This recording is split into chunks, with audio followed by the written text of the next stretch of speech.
Well, howdy, everybody. Teresa here, and Brad is down at the bathhouse. It is August 7th, 2016, Sunday. I'm going to say afternoon because it's 11:58 a.m. So, it feels cooler out today, even though the weather says it isn't. It says it's 86 degrees, but real feel is 107. And the high will be 91 and the low will be 78. Now, we got a bunch more rain yesterday. None so far today, though it feels cooler out. One of the cool things was, it's all about how you look at what you're going through in life. One of the cool things yesterday was, when I went outside, it was about 6 in the evening, we went to take the dogs out again. And it was so humid out that, your glasses fog up right away and stuff. And it reminded me that I would be in the Amazon rainforest or something. I don't know. It was just so, almost dreamlike that, it was just so humid and you felt like you could just feel the water droplets on you. I thought it was pretty cool. It's such a different experience, we sat out there for a while, and I was just telling them what the weather is like. Yesterday we took naps, and I don't know you want to look what we're having for dinner tonight? Pork steak. Oh, yesterday we took naps, and then Brad made goulash for dinner. No, I didn't get out the Victoza. I haven't done my meds yet. And then I did some looming, and I'll show you my progress on that. I'm starting to make the main body now of this blanket, which is very cool. So,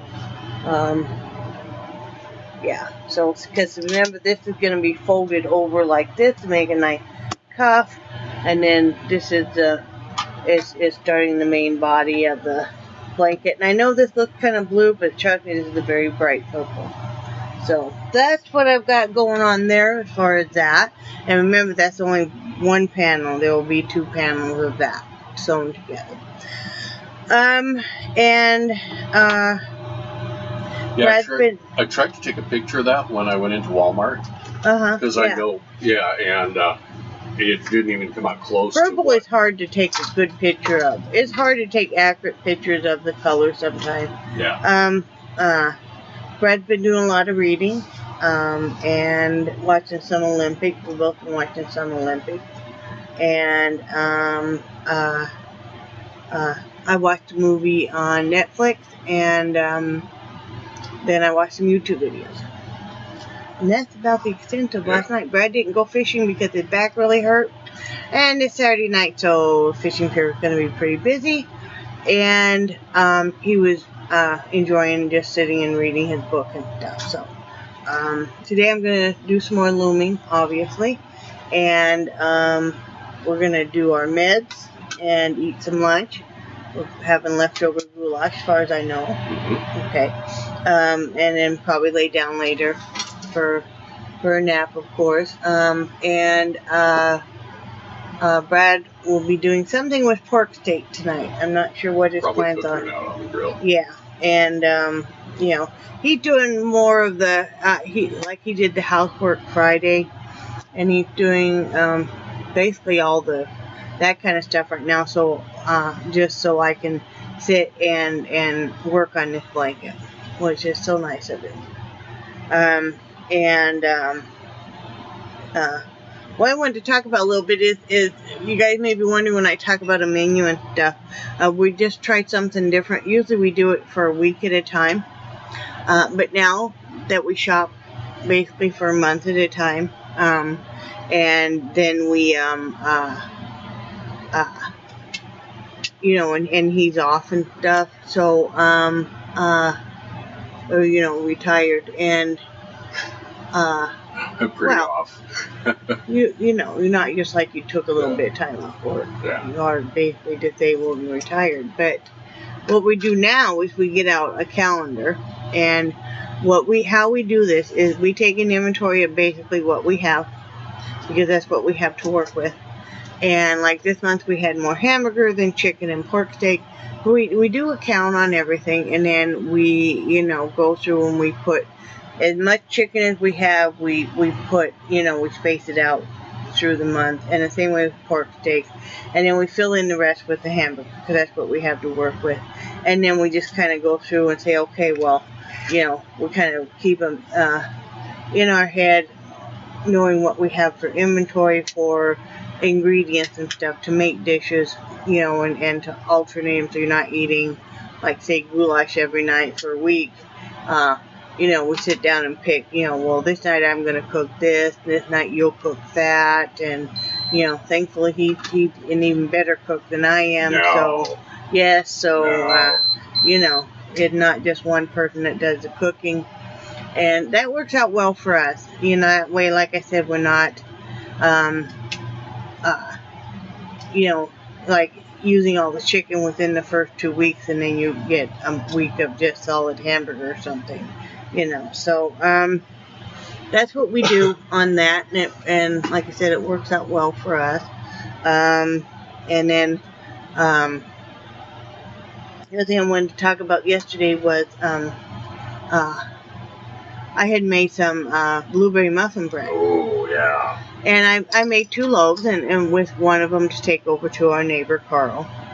You guys have heard me talk about him before. He's, you know, over 65 and lives alone and stuff. And, you know, he's a nice guy. He looks pretty rough, and he can be rough around the edges, but once you get to know him, he's got a good heart. And so Brad took that over, and you could tell he was really thrilled about having it, because it was still warm and everything. And he sat outside and talked with Brad for a while. And then yesterday, though, he had mentioned to Brad that he wasn't feeling too hot.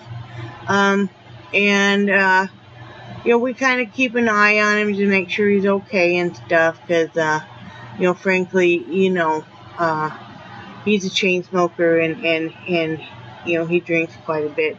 I mean, it's his right to do whatever he wants, of course, and he doesn't, he's not out, not even out with his golf cart when he's drinking or anything. So, you know, he just keeps it right there in his trailer.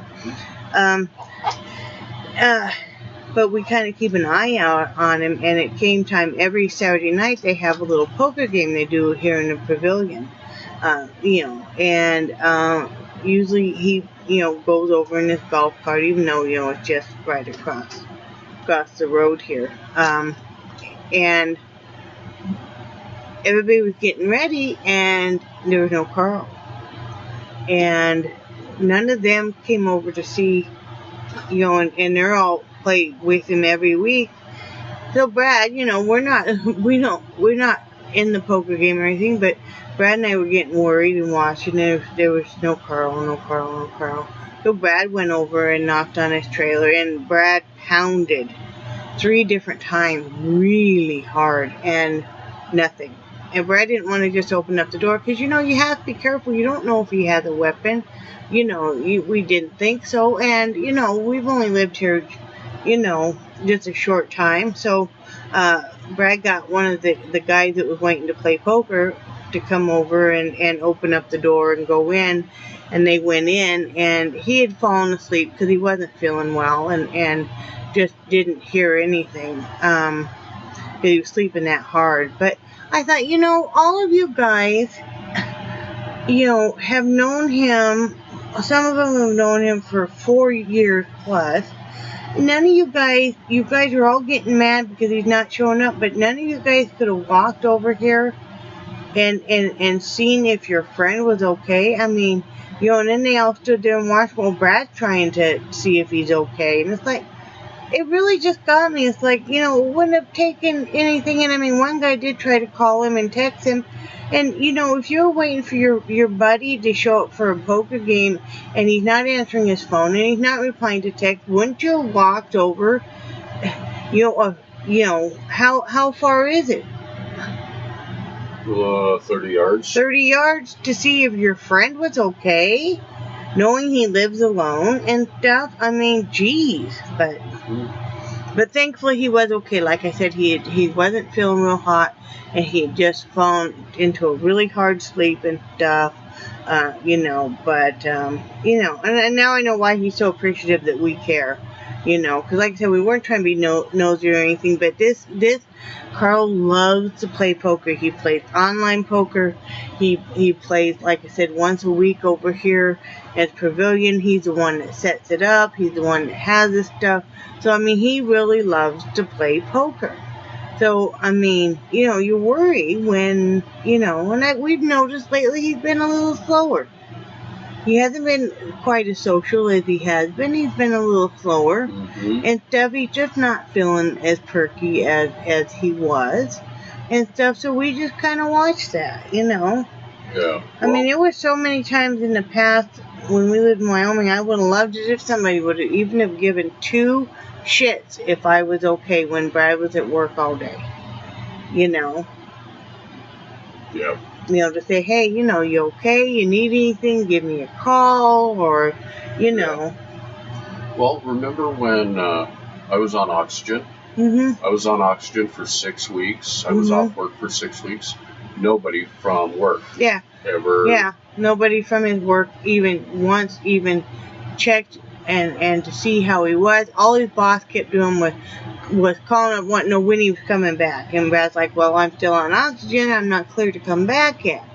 I'm sorry, this is an inconvenience. And I mean, yeah. But anyway, he's okay. And then the other thing I wanted to kind of talk about is if you're new to our channel or anything, and you'll realize that we lived in Wyoming all of our life, and then we due to health reasons, was the basic reason why we moved from Wyoming to Florida for improved health. And my husband did retire from a grocery store chain. He'd worked there 34 years at the age of 50. And then, so we just, right now we're just living on his pension in an RV, 30-foot RV with 4 dogs and 2 are large, and 2 cats, and just making the best of it. We have a small crafting business that we do. I paint, and I do loom knitting. I do knitwear and stuff. And my husband makes jewelry and birdhouses and different things. So and that's how we supplement our income. And the links for that are always down below through Etsy. And what our future plans are is we really, really need to get out of this RV because it's, it's okay for a few months, but now it's really gotten old very quickly. Is we are looking for a little bit of land to buy. It doesn't have to, even if it's just a half acre. Preferably with a trailer or a modular on it that we could live in. We would need to do a contract for deed or owner financing. And what we really specifically need is we need to be able to get into a place and have enough time, whether it's for rent or for sale, that the down payment would basically equal about $4,000. And so that we could sell this motorhome and use that for the down payment, so we would need about a month to do that. We would need to be able to move into some kind of housing, and then, have it written where in a month we owed that down payment. So we would have a month. We'd be able to go ahead and move in the house or trailer, and then sell the motorhome and give them the money for the motorhome, because we really, really need to get. My husband's back pain is really severe, and a lot of it is because of living in the RV. Because everybody knows what RV beds are like, and the RV bed in back is really uncomfortable for him, and it's not long enough. Neither is the one up front. the pull-out a little more comfortable for him than the bed, and that's why he sleeps on it. But you know, we really need to get where we have normal bed and stuff, you know, into a normal housing situation again, you know, and so that's what we're looking for. This is the Panhandle, right? Yeah. In the Panhandle of Florida, in the Tallahassee area or Wolcott County. So that's what we're looking for.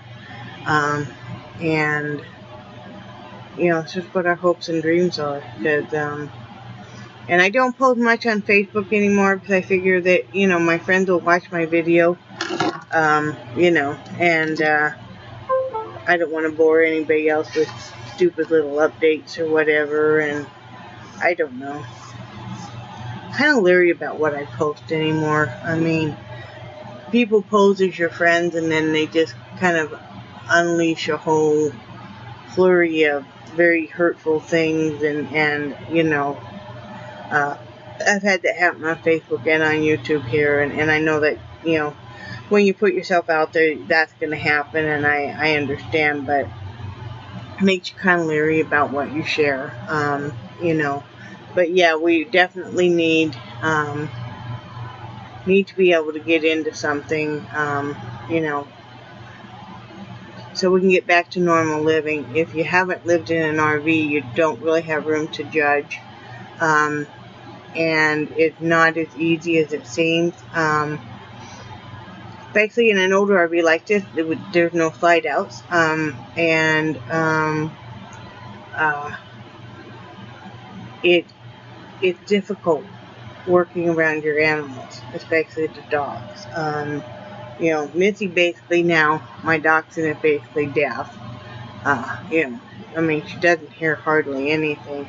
And the other dogs, you know, it's hard to think about an RV and stepping over animals and stuff. And, you know, they don't understand, and they're just trying to find some place to lay down too, you know. And, you know, we did this because we love our animals, and that we weren't going to just get rid of our animals or leave them behind. And yes, it's a lot harder finding housing with, basically because we have a lab mastiff mix, and he is on the restricted breed. Now, this is the most gentle dog you'd ever want. I posted a picture not too long ago on Facebook of my cat Angel nesting, laying on top of him, sleeping too. And I mean, he is the most gentle dog. He's terrified of the dachshund, you know, but because he's on a restricted breed, it's proven very hard, you know. Or a lot of even the rentals and stuff will say no dogs over 30 pounds.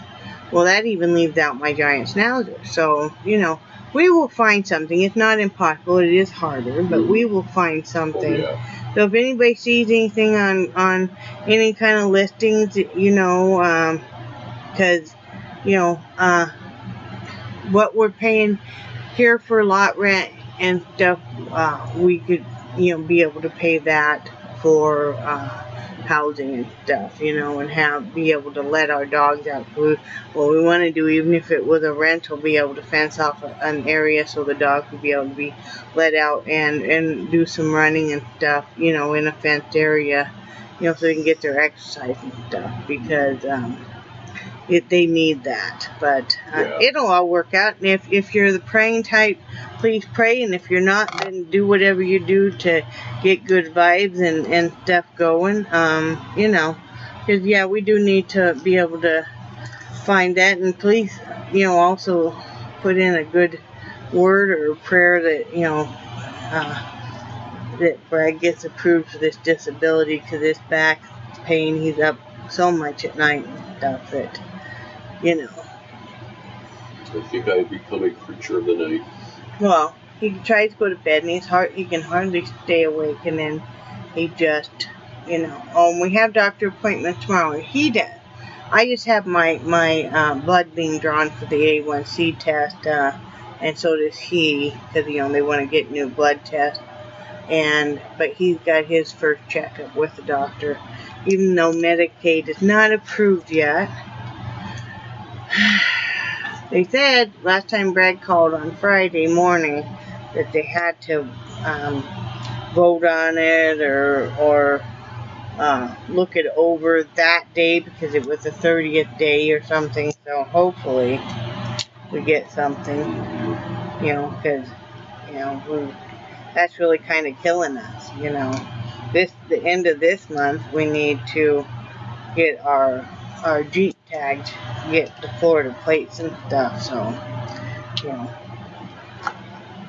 but that's why the sales on Etsy have been so very helpful and stuff. Cause I don't know what we would do without the sales on Etsy. Yeah. Honestly, that's really, really helped save us. That's usually what buys our food every month. Yeah. So. Yeah. Well, and that's what, I'm sure they probably already know, before we moved down here, we did so much research in this area. Yeah. And, even the income compares, where if you make so much where you're at, how much do you need to make? Yeah. And, all of the research we did, my retirement was going to be more than sufficient to cover it. Yeah. And, housing's more expensive, food's more expensive. That and, that's more expensive. And, the one-time fees of, we thought that, it all adds up. We thought the driver's licenses would be cheaper by over half than they were. Granted, they're good for 8 years. We didn't realize there was going to be such a big transfer fee on license plates and stuff. And it's just, like I said, just a lot of little incidentals with, it's taken a lot longer to establish any kind of insurance than we thought. And stuff. And we're not whining or anything. We're just kind of explaining if you're new to the channel and stuff, or if you've noticed that I'm not posting much. Like I said, I do work a lot, and I don't know. I don't want to whine to anybody about our circumstances because it's certainly not near as bad as a lot of people. My dear friend Alice, and I know I've talked to you guys about it before, that I made her some hats and sent them because she just was diagnosed with lung cancer. And, she really fought so hard. Because she was put on oxygen, full-time oxygen. She fought so hard and worked so hard, even while she was going through chemo, to get off the daytime oxygen because she wanted to be able to go back to work. Well, the doctor finally cleared her to be able to go back to work because her oxygen levels on being off oxygen had stayed up high enough. Her work said, well, no, they were essentially doing away with her job. She might be able to call in October, and they might have some part-time work for her. And it's like, I feel so bad for her that, that it's just so horrible. You fight and stuff. You want to go back to work, and then they basically tell you, oh, sorry, Yeah. Or like, if you guys watch Mom's Vlog 80, they have their son, Elijah, has neuroblastoma. And he's been so sick and in ICU and stuff. And watching that little boy had had cancer most of his life, and all the treatments and what they go through, and it's like they still keep a positive attitude. They too lost their home, and when the medical bills add up and stuff, and they keep trying to be as positive as possible. Yes, there's a lot of tears and some very sad days, but they still try to, keep it on the upbeat. I've never watched their videos. You've heard their videos. I've heard them. You've seen me start crying when I'm watching their videos. Sometimes you can't help, because kids shouldn't have to go through cancer like that. Parents shouldn't have to bury their kids. No. Yeah, so. Anyway, we'll handle it. Something will happen. If it's meant to be, it'll be. That's what we always said when we started this, before we even left Wyoming. If it were meant to be, it would be. And at one point in time, we thought we were going to have to maybe live in a tent for a while just to even get out here, you know. And, you know, it's the last minute. Things turned where we were able to buy this motorhome and stuff. And, you know, I don't know what we would have done if we hadn't been able to. So, because I was watching a special, and 1/3 of the homeless children population is here in Florida. Basically around the Seminole area and stuff, because when the construction, you know, seized up and so many people lost their jobs. So many people lost their homes. Yeah. It's just like in Wyoming, you know, with what happened to us, it happened to so many other people.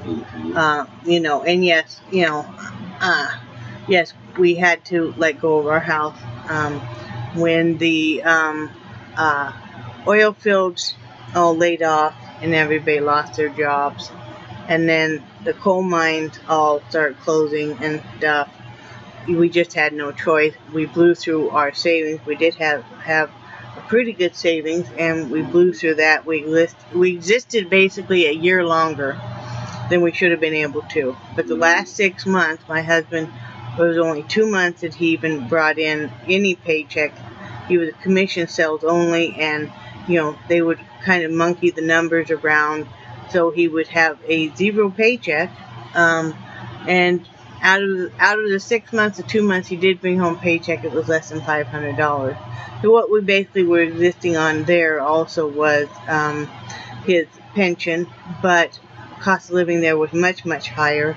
The house payment was much, much higher, and then, you know, all of the full utility stuff. So we had no choice, along with so many other people, to let the house go back to the bank. And people can sit there and judge all you want, but unless you've been in our shoes, you know, and there's so many people that are going through the same thing right now. You know, when we fought, we lived in that, we made payments on that house for 17 years and stuff. And no, it wasn't easy, because, you know,